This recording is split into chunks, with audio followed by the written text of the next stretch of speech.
Bismillahirrahmanirrahim. Assalamualaikum warahmatullahi wabarakatuh. Salam sehat adik-adik semua. Kembali lagi kita melakukan pembelajaran daring untuk materi dasar perancangan teknik mesin yang akan diampu oleh saya, Garindo Prayetno. Kita masuk pada pertemuan kedua. Baik, kita lanjutkan. Kemarin pada pertemuan pertama kita telah membahas secara umum mengenai bahan teknik. Dan bahan teknik itu yang akan kita bahas ada 3 ya. Jadi nanti ada bahan logam, kemudian bahan non logam, dan juga yang terakhir adalah komposit. Jadi di bahan teknik itu pembahasannya ada 3 itu, bahan logam, bahan non logam, dan juga komposit. Dan kemarin secara garis besar sudah dijelaskan tentang masing-masing bahan tersebut, bahan non logam, bahan logam, dan juga bahan komposit. Dan pada pertemuan kali ini, pertemuan kedua ini, kita akan membahas secara khusus mengenai bahan logam. Nah, ini tujuan pembelajarannya. Jadi tentang yang pertama memahami logam fero dan yang kedua memahami logam non fero. Baik, kita langsung masuk ke materi.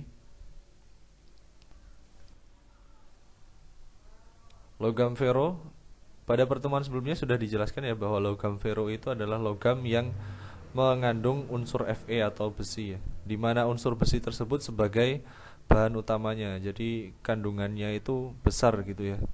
Dimaksudkan bahan utama itu berarti kandungan Fe-nya itu paling banyak. Nah, ketika kandungan Fe-nya paling banyak itu disebut juga dengan logam fero. Nah, pada umumnya logam fero juga disebut sebagai besi karbon atau FeC, atau sering kita kenal juga dengan yang namanya baja. Jadi besi karbon itu sering kita sebut dengan baja. Jadi baja itu ya maksudnya adalah besi karbon itu, di mana rumus kimianya adalah FeC. Fe besi, C itu karbon. Seperti itu. Macam-macam logam fero. Jadi logam fero itu dibedakan menjadi 3 ya. Jadi 3.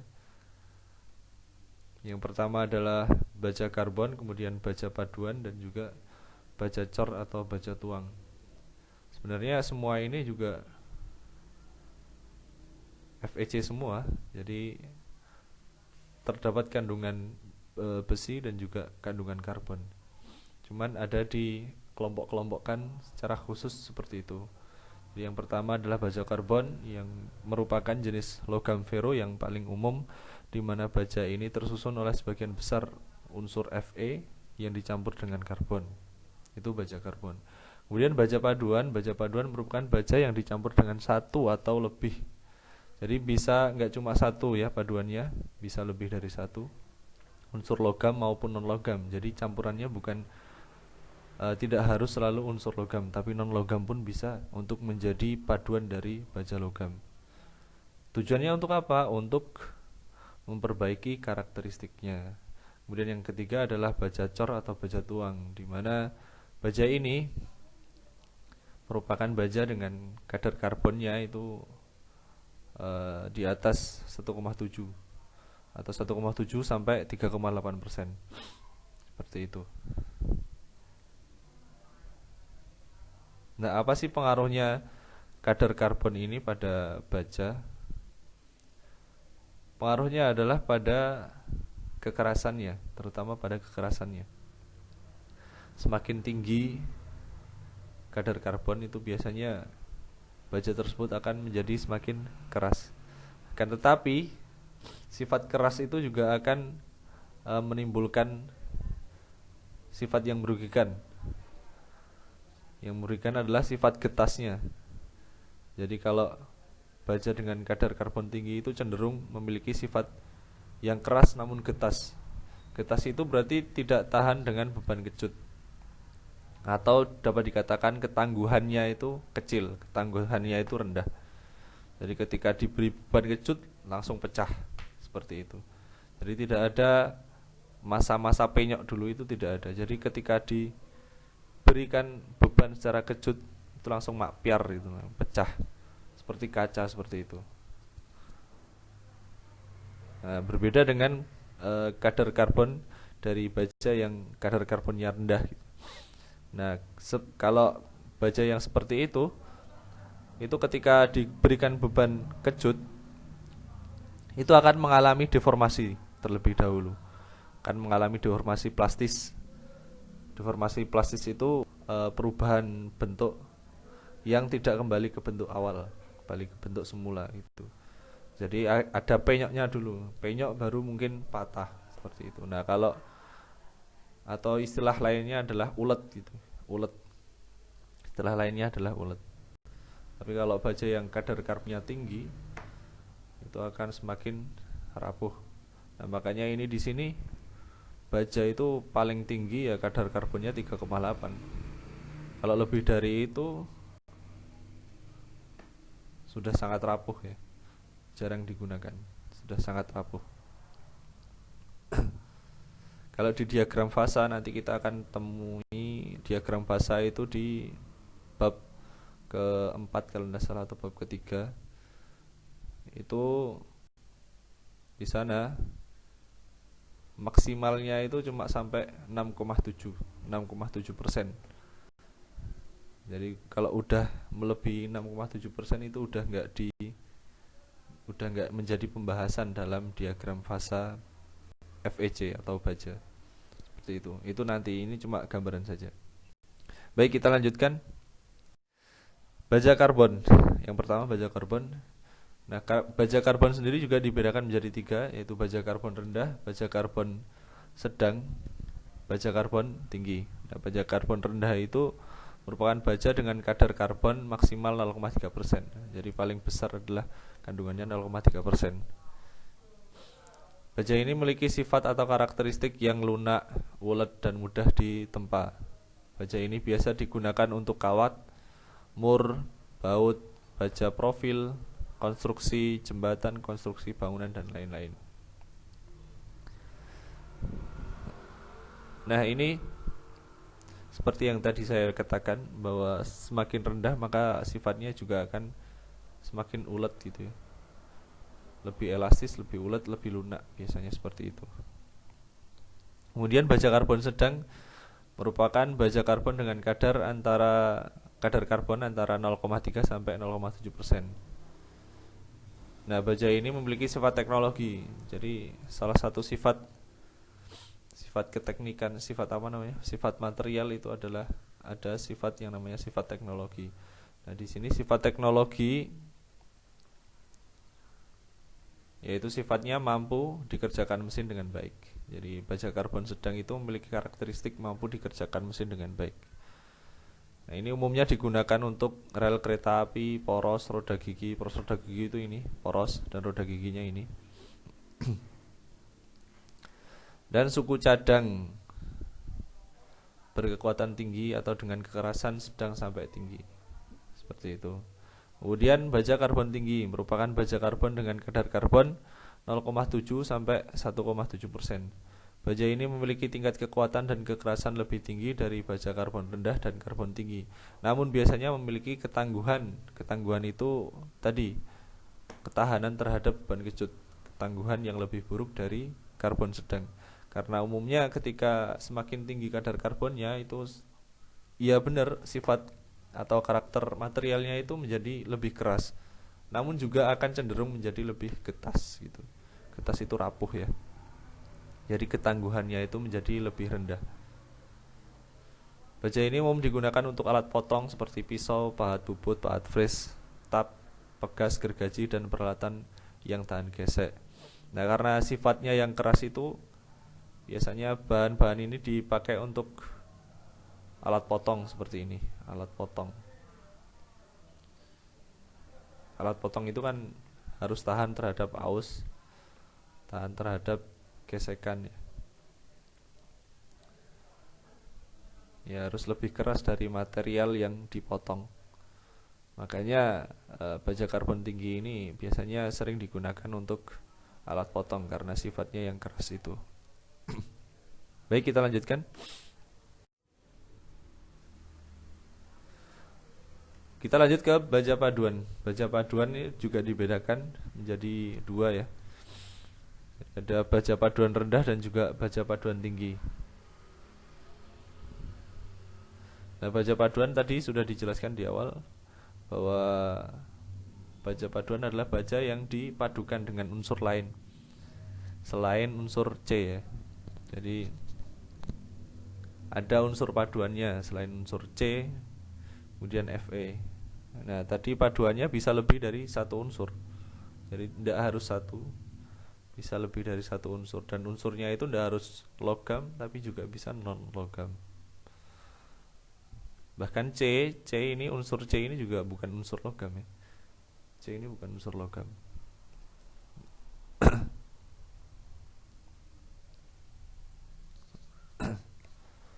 Nah, apa sih baja paduan rendah? Baja paduan rendah merupakan jenis baja yang dipadu dengan unsur paduan selain karbon dengan kadar kurang dari 8%. Baja ini digunakan untuk beberapa kebutuhan seperti konstruksi jembatan, struktur bangunan, landasan kilang minyak, lambung kapal, pipa gas, dan tower listrik. Dalam bidang otomotif, baja ini sering digunakan untuk membuat pintu tahan benturan, chassis, bumper, peredam, wheel rim, cakram, dan sebagainya. Ini cakram contohnya seperti ini. Nah, ini baja paduan rendah itu biasanya digunakan untuk aplikasi semacam itu di bidang otomotif. Kemudian yang kedua ada baja paduan tinggi. Baja paduan tinggi merupakan baja dengan kandungan unsur paduan selain karbon yang lebih dari 8%.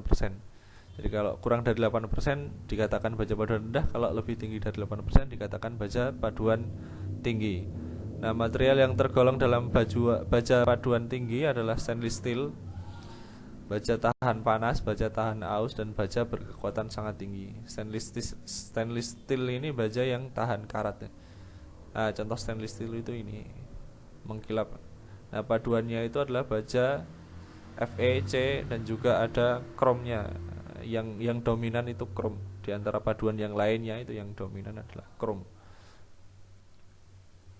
Ada kromnya. Nah, itu yang membuat baja tersebut menjadi baja tahan karat. Nah, stainless steel itu juga sering dipakai dalam kehidupan sehari-hari seperti peralatan memasak dan lain sebagainya karena sifatnya yang tahan karat, jadi aman untuk makanan seperti itu ya. Karena karat itu berbahaya juga kalau masuk ke dalam tubuh. Nah, itu biasanya digunakan untuk semacam itu stainless steel. Baja dan juga tahan karat.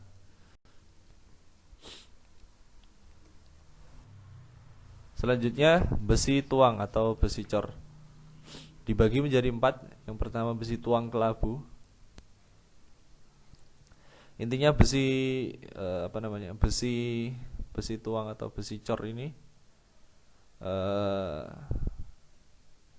baja karbon juga yang kadarnya udah lebih dari 1,7%. Sudah lebih dari 1,7%. Kalau tadi kita di awal belajar tentang baja karbon itu kan yang paling tinggi, baja karbon tinggi itu kan maksimal 1,7%, itu dikatakan baja karbon tinggi. Nah, kalau sudah lebih dari itu masuknya kategori di besi tuang putih. Seperti itu ya. Besi tuang kelabu, besi tuang putih, besi tuang mampu tempa, besi tuang nodular. Nah, ini semuanya cara pembuatannya ya seperti namanya, dituang, dicor gitu ya. Besi cor. Ini kadar karbonnya sangat tinggi. Nah, di sini ada juga besi tuang yang mampu tempa. Nah, besi tuang mampu tempa ini, oh iya, tadi belum saya jelaskan.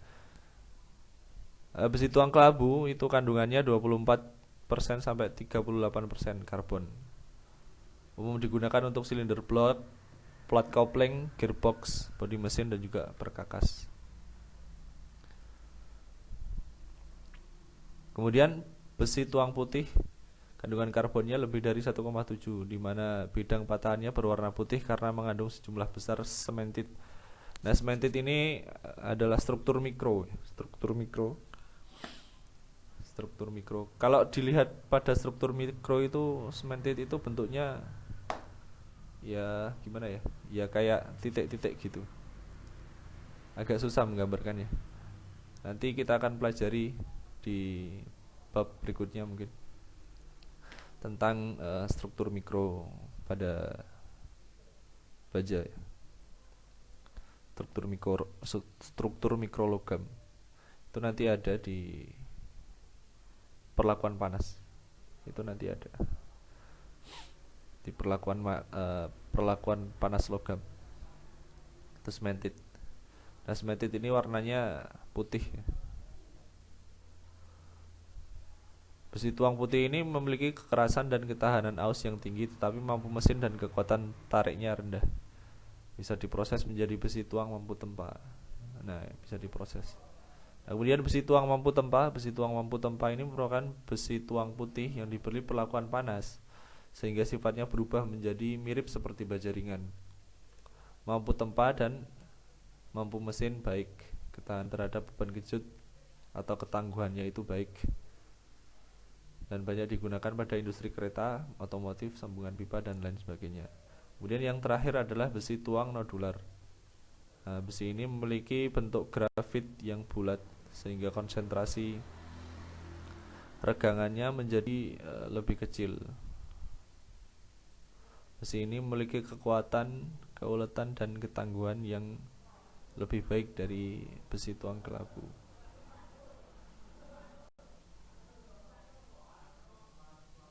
Ya, seperti itu.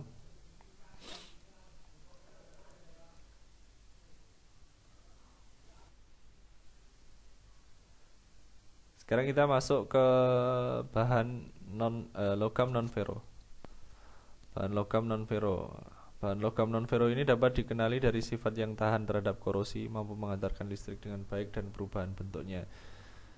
Jadi ciri utama dari logam non ferro ini tahan korosi dan juga sifat penghantaran listriknya sangat baik, seperti itu. Nah, logam non ferro ini juga digunakan sebagai paduan pada baja paduan untuk memperbaiki sifat materialnya. Jadi selain logam non ferro sendiri itu juga bisa menjadi logam menjadi unsur utama pada paduan, atau juga bisa menjadi paduan dari paduan baja paduan, seperti itu. Nah, kalau yang logam non ferro yang biasa menjadi logam paduan itu aluminium paduan, itu ada aluminium paduan. Itu bahkan aluminium paduan juga ada yang memiliki kekuatan lebih kuat dari baja. Dan keuntungannya lagi, aluminium itu lebih ringan dan biasanya itu digunakan di bodi pesawat. Di apa namanya? Bukan bodi pesawat, kerangka pesawat ya. Di kerangka pesawat itu menggunakan itu aluminium paduan berkekuatan tinggi. Itu ada.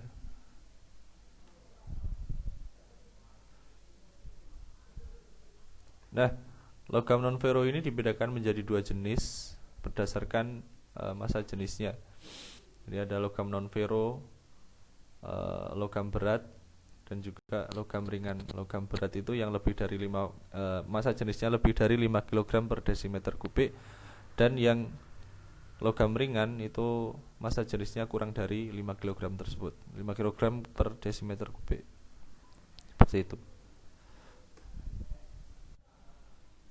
Nah, ini contoh logam non ferro, ada aluminium, kemudian ada magnesium, timah, tembaga, dan juga timbal. Nah, ini kurang lebih bentuknya seperti ini ya. Aluminium. Nah, ini semuanya adalah logam non ferro. Ini juga sering kita temui di kehidupan sehari-hari ya. Aluminium, tembaga ini kan sering kita temui. Tembaga sering dipakai untuk kabel. Aluminium juga sering dipakai pada peralatan memasak, juga sering aluminium. Pada motor pistonnya itu juga terbuat dari aluminium. Banyak, aluminium banyak. Kurang lebih seperti itu pada materi pertemuan kedua ini. Nanti silakan pelajari dengan baik materi ini, simak video ini dengan baik. Kemudian dicatat atau diringkas sesuatu yang perlu dicatat. Kemudian juga cari materi terkait pembelajaran pada pertemuan kedua ini untuk menambah wawasan kalian. Nah, nanti akan dilampirkan di eh, apa namanya? Presensi kehadiran dilampirkan di sana sebagai bukti. Mungkin cukup sekian dari saya. Wabillahi taufik wal hidayah.